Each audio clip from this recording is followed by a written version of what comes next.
if I asked you to do a simplification of this, right? Where you express it as one single base to a power. What would you do to express this in that form? Anybody? Was it facing anything you want to do here?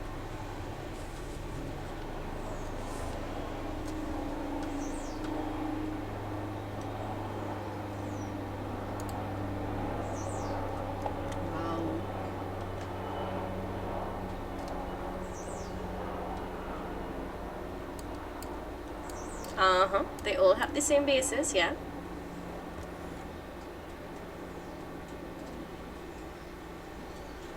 Okay, so when you say you're going to, you're saying to multiply the bases. So I want you all to just flash back to like coming on to the end of the term, last term. We were dealing with powers, we were dealing with the same basis. We said there's some rules involved, right? There's some rules where we work with the same base but they're raised to different powers. Anybody could recall any of the rules that we would have discussed last time? Okay, go ahead, Michele.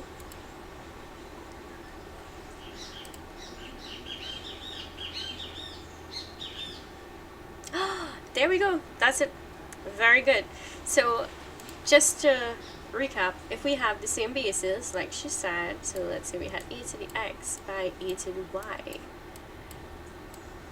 nothing happens to the bases because the bases remain the same. But what we do is actually add our powers, alright? So we add x and y, and that's how we will express this as one single base to a power. So you're going to do the same thing. You're going to apply this to this expression here.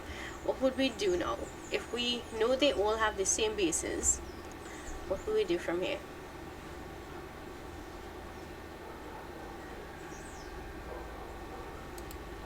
So they all have the same bases.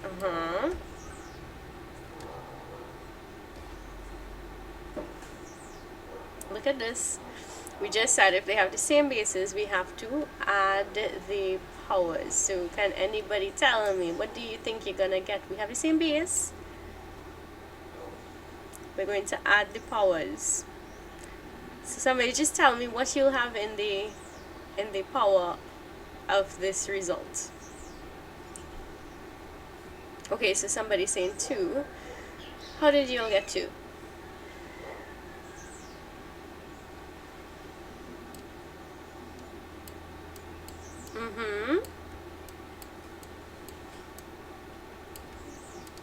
Very good.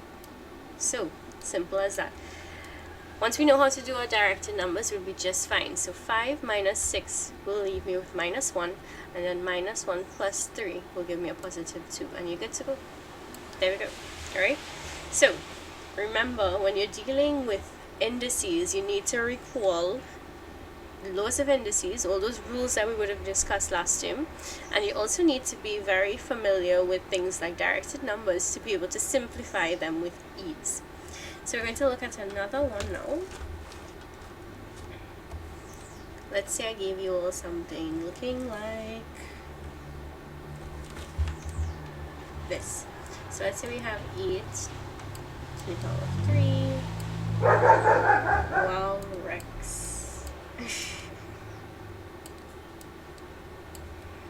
Okay.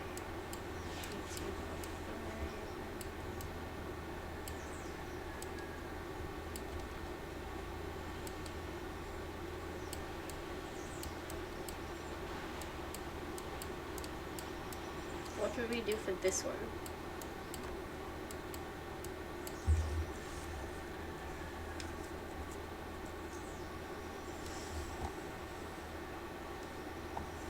Anybody tell me, what would you start off by doing with this expression?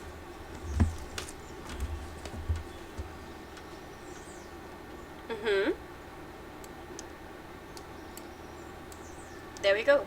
You want to start off by simplifying the indices of the expression in your numerator part as well as your denominator part. So we'll start off with a to the power of 3 plus 2 plus 5.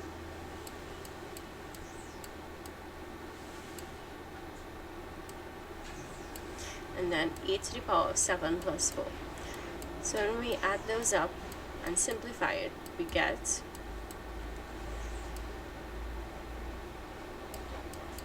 e to the power of 10 over e to the power of 11. Now what will we do here to simplify this?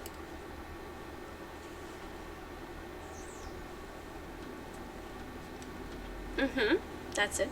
You have to subtract the powers, because the second rule that we would have learned was that if we are doing division where the bases are the same, so if we have e to the x over e to the y, then we find the difference of the powers, right? So we'll have e to the power of x minus y, right? So from here now, all we have to do is find the difference between the powers. So if I find the difference between 10 and 11, what do I get? Positive 1, negative 1, negative 1. And anybody could recall a law involving negative powers?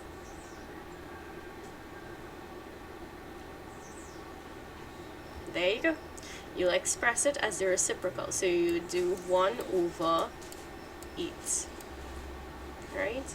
So, as she said, you can consider it like this. If you have e to the power of negative 1, you just turn it into a fraction. 1 over e.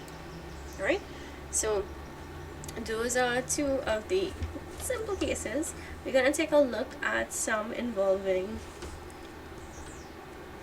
some roots, some rational powers, things that might look complicated, but I sure you'll figure it out, right?